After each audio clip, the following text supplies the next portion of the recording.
Hi friends, I wanted to make a quick video about why the 2016 Highlander is the vehicle I researched to be the best buy in regards to an SUV or a Toyota in general. Okay, so now let's get to the quick review of the thing, and then you'll tell me below in your comments and subscriptions what you guys think about what I came up with. So this is a 2016 Highlander Limited. So the limited edition has sunroof, moonroof, whatever thing. It has the regular sized one. There's the limited platinum. It has a twice bigger one. However, as a driver, you wouldn't be able to see that. It has a nice navigation system, and it seems, I'm not sure if all of them have this thing called a blind sight management. So when you turn this on, there's these little lights that show up if somebody is in your vicinity or basically in your left or right lane. So it kind of like beeps at you. What I also like about this is one of those things you're going to notice in 2017s, is that they have this little letter A. So 2017 and on, it has a little letter A, and it has off. So automatic off at the stoplight. So the 2016 model is the last model that allows you to not have the vehicle turn off every time you're at a stoplight. The edition I got is the one with a roof rack and a tow thing. So I have a little tow thing on the side. It's in white. The price is really fantastic too. You're going to also want to consider this. So the Limited comes with leather. It comes also with JBL speakers. So when you're listening to music, you're doing really well. I put two of these phone holders over here because I use the phones for navigation. I use Waze. So one is for music and one is for navigation. When you connect both to the same navigation system, it pauses the song every 2 seconds in order to tell you, oh, turn left, turn right. Meanwhile, I could quickly turn to on my left-hand side and find out about that. The leather seats are fantastic. It has all the buttons. I really like the beige leather with the white. The moonroof is fantastic. I put a 100-watt solar panel up here too, so I have a backup battery charged up in the back. So technically, it could actually seat 6 people. I got one of those tornado cover. There's a button you could press. It could turn on the back button very well. So what I also think this is a really good deal is that 2016 you could buy for with less than $100,000 for $25,000 and under. Consider this, that the 2021 model, the Highlander, instead of a 6-cylinder, they replace it with a turbocharged 4-cylinder. Why you don't want the turbocharged is because the turbocharged is a more complex mechanism. It would probably burn out. Also, if you're buying a used car from 2017 and on, you can't believe that somebody would press the auto on off on the vehicle every time they were driving. So you would notice somebody stopping at you at a light or at a stop sign, their car turns on and turns off. You hear the ignition thing turn on. Apparently that's really bad for the spark plugs and the engine. So 2016 is the latest model you could do that. So the Highlander Limited 2016 is the one for, it matches a really good price. The ride is fantastic. It could fit all of you and your friends. It's a 4-wheel drive. It has a 6-cylinder engine. It's actually really comfortable on the inside. The ride is comfortable. The price is right. And mind you, the 2016 Highlander Limited originally came off the factory showroom floor for like $55,000. So if you were buying a newer vehicle, like if you were buying the car brand new, you would get a 4-cylinder engine, so you would get a sub-rate engine, and you would spend $50,000 or more. Meanwhile, you could have an engine doesn't turn on and off.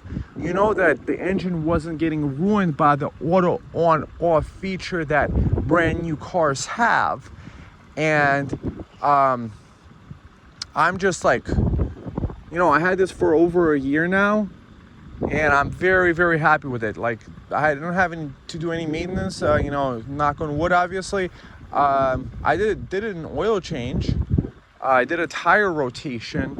I did some sort of like cleaning at the Toyota, the Toyota shop, like they do repairs in Toyotas. And so I just did their full package deal to rotate it like when I first got it, because that's probably the best way to do it. The car purrs like a kitten. The 6 engine is fantastic. So that's one of those things. You guys got to figure out for yourselves what you guys think. But, having researched a lot of cars and seeing the 2017s being more expensive and having that auto on-off feature, I have a feeling that it winds up that people might actually get a car that's been kind of like burnt out from the on-off like 100 million times. This car is still on, and I haven't turned it off since I started it like an hour ago. So that keeps the spark plugs fresh and clean. So in the long term, I think that's a much better survivability. Also, I use regular gas with it, so I have no issues with it. So I think you want a car that you could also save in the gas.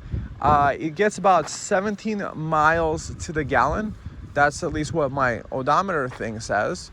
It has the Bluetooth, it has the navigation. I use the navigation from the phone. However, I could always use the navigation on the dashboard. Also, what's nice is that a lot of modern cars, it seems that they switched up their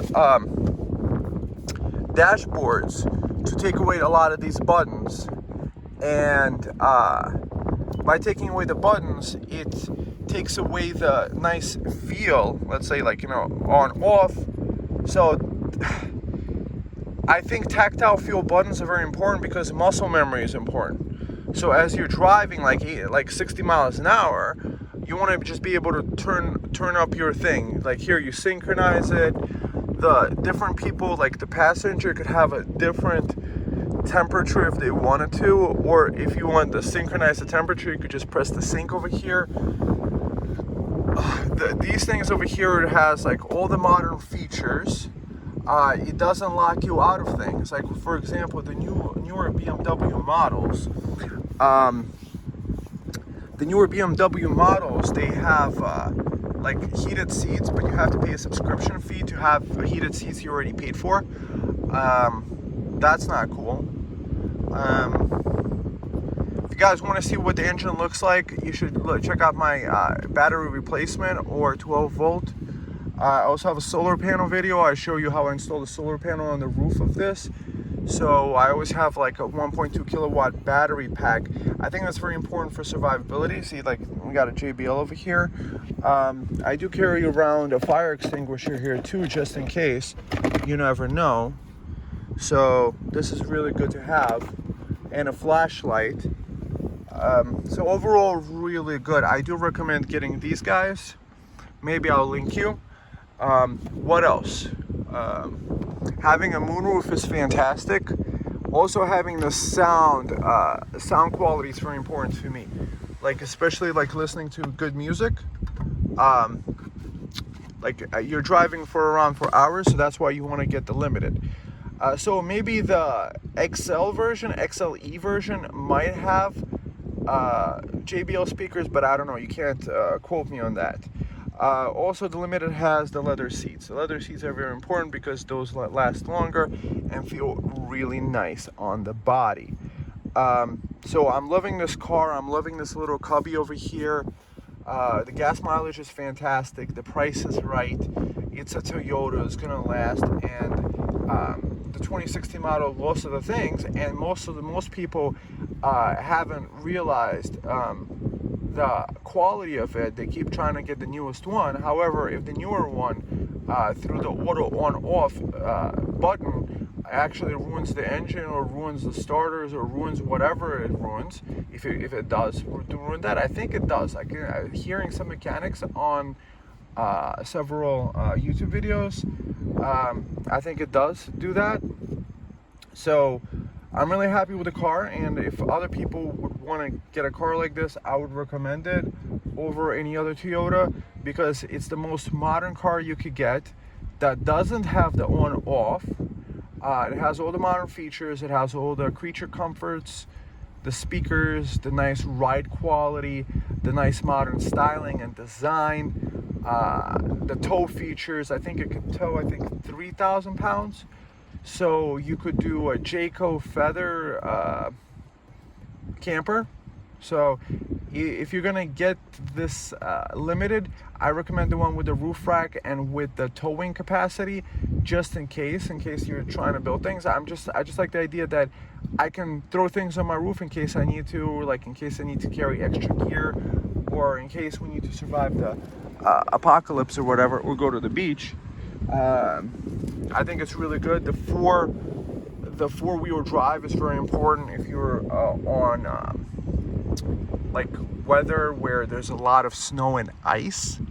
And oh, that's the cool feature also, is that you have the fob in your pocket, right? The fob is in your pocket, and you just press the power button, and you just turn it on like that.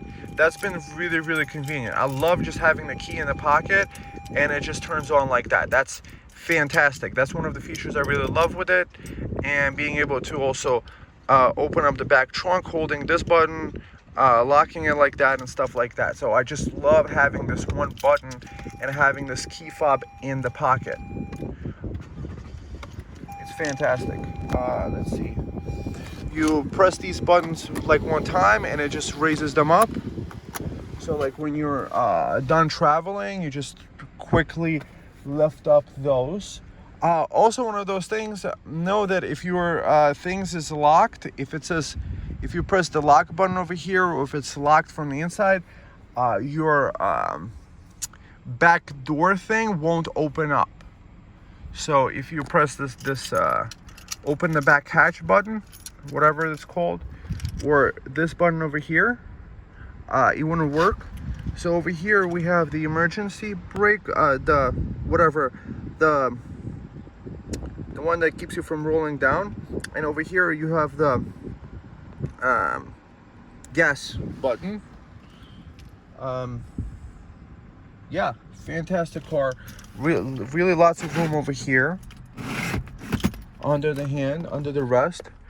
It's nice ride quality. The seats in the back are fantastic, very comfortable. It's a fantastic car overall. I highly recommend it. And I hope you guys enjoyed this video and found these comments useful. And if you have any other reasons why you might have another car or something like that to recommend to others, put them down below so let's have a discussion. Okay, friends. Bye-bye. Have a great day.